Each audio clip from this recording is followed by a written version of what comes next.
Christian TV doesn't even deserve this show. We have such interesting, this is a salon on quick wit and mirth and talent and invigorating intellectual energy that we give off, and we should get paid more money. But anyway, we have again, who was on about 2 years ago, Peter Jeffrey de Krassel. Correct.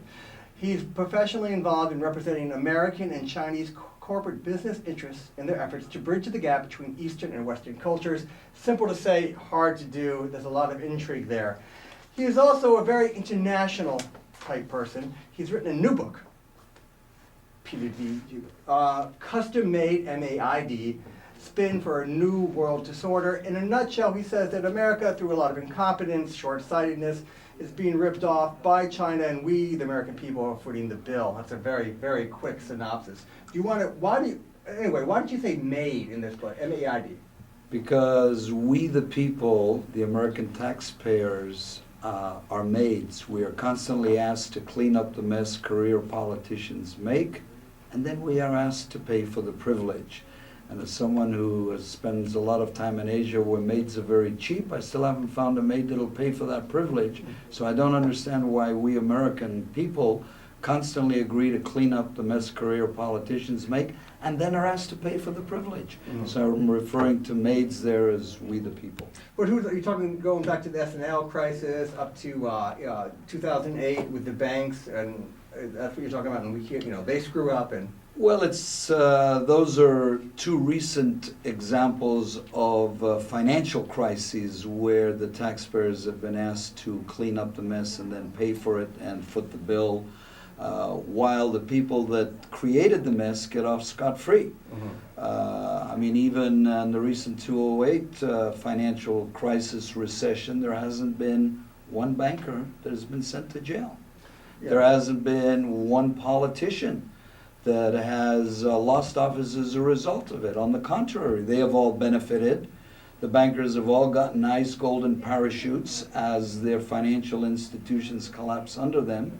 And the bankers' lobbyists fund the politicians to get reelected while Americans are unemployed, the middle class is destroyed, jobs go overseas, and China and Asian countries basically have taken over the manufacturing that made America the great country, capitalistic, industrial leader that it was. There's so much to say there. Who in American politics is facing these problems that you cite? Nobody that I know of. Not Elizabeth Warren? She is probably the most articulate person in that, and I do quote her in some of her recent statements in Custom Made Revolution, because she has tried and is a lone voice and is receiving a lot of criticism for it, and a lot of the adversaries and supporters of the existing system are doing everything in their power to vote her out of office. But the average everyday layman like me, you said a whole lot, we could maybe go back and forth, but do they really know what's going on? Someone tells me that free trade's great for the whole world. At the end, everyone will prosper. I mean, what jobs could come back to America? You point out that China is basically our factory, and money will flow to places where it could be efficiently, you could have efficiently cheap labor and everything. So why would companies... There's no such thing as free trade. That is also a nice political spin. So you're saying this is all, we're being fed a diet of misinformation? Absolutely, absolutely. The trade barriers, that is what a lot of the developing countries are complaining about, is farmers in Africa or South Central America or any developing country that have very good agricultural products cannot export to markets like America because of the barriers that are imposed, the subsidies. Well, exactly. No one touches the subsidies. Exactly, so what is free about it? If your trade is being subsidized and given tax benefits and barriers are imposed, what's free about it? So you're saying that lobbyist-inspired, old-fashioned capitalism, which is more like conquering. It's mercantilism, the old traditional imperial mercantilism clothed in new contemporary language that the public naively buys. Mm-hmm. Article in the New York Times last week about these recent Republican primary elections with the Tea Party And there was an angle about the Tea Party I hadn't realized before, that a lot of the Tea Party, they don't like the older Republican establishment, which in effect acts for lobbyists from business. Oh, yeah. For business. And that, you know, these new Tea Party guys are actually against all that. So there could be unusual allies. Yeah, when going on. Cantor lost, and the Republican speaker, not speaker, but the head of that, Lockheed's stock went down 3%, they said. He was a bag man for Lockheed in a way. Well, that is part of what I discuss in Custom Made Revolution, and the book will be coming out in the fall. This is the uncorrected galley that is now being edited and reviewed by various politicians and other authors I respect. But on that very point, the Occupy Wall Street movement and Tea Party movement actually have a lot in common. And if you listen very carefully, they're saying the same thing, which is shrink government, be fair, don't cater to the 1%, cater to the masses. So Occupy Wall Street says it's the 1% versus 99.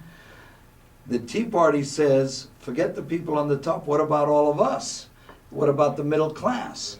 What about cutting back on taxes? What about giving basically people their rights again? So they're saying the same thing, but again, the way political spin is spun in this country, they're made out to be enemies and adversaries, whereas in reality, they're really saying the same thing. But how can a country deal with these massive corporations without using big government? And we have elections that are so expensive to run. And Well, one of the other things I advocate, which many others have advocated, is public finance of elections as well.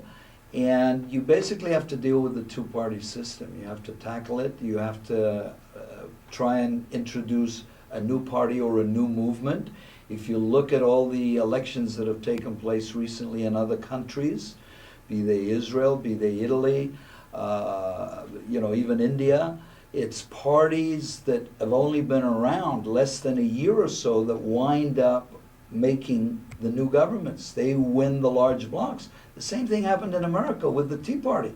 When the Tea Party first emerged, they were winning wherever they were.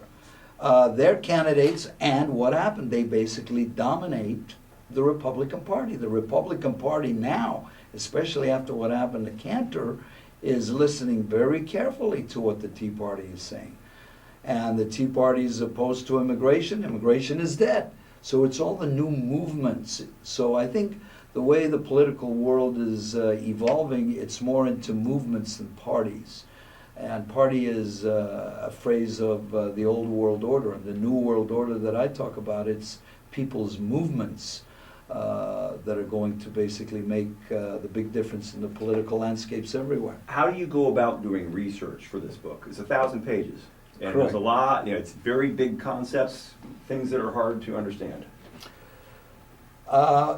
Several things I do. I have a lot of political science and history students that do research for me, and two of my political idols are Mark Twain and Will Rogers. Oh. And both of them talked about how Will Rogers got his content every day from newspapers, and Mark Twain the same thing. Mark Twain would write and read. And most of the information is out there. I read 5, 6 newspapers at a minimum a day, anywhere up to 10, 15, whether they're American, European, Chinese, and get different points of views. And the same on the news channels. One of the things that I find kind of surprising in America is that most Americans only look at 1 or 2 channels, either CNN, Fox, or their local channel. Whereas a lot of people overseas will channel surf news channels, myself included, whether it's Al Jazeera, even here in the US, Americans or aren't that BBC. a lot of Americans under 40 aren't that curious either. They don't Exactly, really- but the information is out there. It's just a matter of how do you gather it and then put it all together. I want to get into, and quickly though, you say that America, through misguided and bankrupt economic, financial, and foreign policies and alliances, has allowed China and its citizens to prosper at the expense and suffering of Americans. Well, if you look at what has happened in China the last 10, 20 years, over 300 million people have been lifted out of poverty to middle class.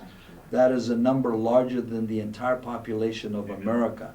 And at the meantime, the American middle class has been decimated, and American jobs, Stagnated wages, yeah, definitely. and the jobs that those Americans were working at, most of them have moved to China. And they've been moved there by corporate America, because capitalism by its very nature is gonna go where labor is the cheapest. And so that is why I made that statement.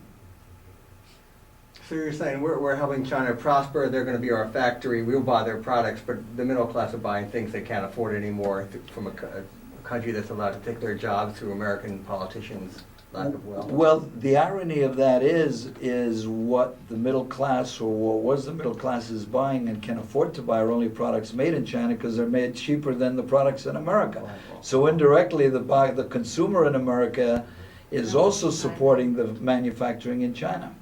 Does global warming figure into your calculations here? Absolutely. I talk about it at length, and it's a subject I've discussed in every one of my books, and it's a subject I've railed against going back to 1979, when I first rode my horse from my home in the Palisades to my office in Beverly Hills as a protest ride, encouraging people to pursue alternative energies back then.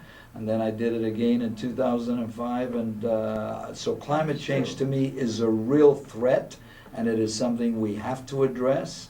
And I bring out studies, even studies made by the U.S. Department of Defense, that are not widely publicized, about why the biggest threat to America and the world is climate change. But the way our governments are going, this is all governments, when you get India and China wanting to just get to an average standard of living, it entails more energy use, more fossil fuel use. Well, when insurance companies have to start paying more premiums, they're gonna believe in global warming. Well, it's not only that, but you have to put yourself in the place of China and India. They say, look, now that you guys, or your countries, developed countries, America, Can't tell us Europe, what to- you've modernized, you've developed, and now you're telling us indirectly That you can't do it? we can't Yeah, catch that up with we you. have to stay poor? So, but if you look at who is actually resorting to renewable energies the fastest and spending the most money, it's China on solar energy and other alternatives, not America. Well, so much has been opened up, and maybe come back again, and good luck with Ped Central Media, PCM, which you can, what's that, PCM.com? Ped Central Media is the new online veterinary service that we are partnering with veterinarians in the U.S. to provide online pharmacies that are endorsed by veterinarians to pet parents across America, China, and the world. And once that is up and running in the fall of this year, then I will devote full time to the book and step back from Ped Central Media. And I'll buy stock when it goes public. Thank you very much.